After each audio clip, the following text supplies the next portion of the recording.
Dans l'actualité également de ce lundi, les écologistes ont fait leur choix. Ça y est pour l'Ouest lyonnais. Clémence Delarbre, pas de téléphérique, donc on le sait déjà depuis la semaine dernière, ni de métro E. Ce sera finalement un tramway semi-enterré. Exactement, Elodie, un tramway express exactement qui reliera Jean Massé au secteur Alaï Libération à Tassin la 2001 en passant soit par Saint-Irénée dans le 5e arrondissement de Lyon, soit par la rue de Charcot à Sainte-Foy. Alors ça, ce sont deux choix, deux hypothèses. Pour l'instant, rien n'est encore décidé. Alors ce tramway, il aura une particularité, vous l'avez dit, c'est qu'il sera semi-enterré, c'est-à-dire que sur les 6,5 km du tracé, 3 km seront en souterrain. Cela concernera tout le secteur entre Perrache et Ménival. À Lyon, ce sera donc une grande première car il n'existe pas de tram de ce type, mais il en existe dans d'autres villes comme par exemple à Nice. Alors l'objectif bien sûr de ce tram, c'est de répondre aux besoins de mobilité de l'Ouest lyonnais puisqu'il n'y aura ni téléphérique ni métro E.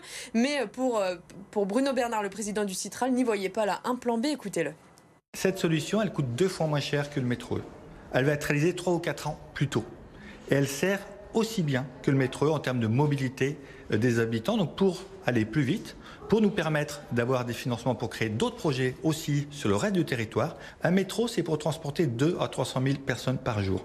Cette ligne, elle est prévue pour 45 000 à 60 000 voyageurs. Le tramway suffit très largement et sera aussi rapide.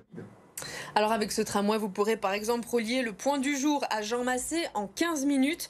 Des concertations vont bien sûr être lancées courant 2023. Ensuite, il y aura une enquête publique, puis les travaux qui seront très conséquents pour certaines stations puisqu'il va falloir creuser très profondément. Bref, tout ça va prendre beaucoup de temps pour pouvoir voyager avec ce tramway. Il va falloir attendre encore un bon moment, octobre 2031. Et le coût de ces travaux, c'est important, c'est entre 700 et 750 millions d'euros. Merci Clémence pour ces précisions.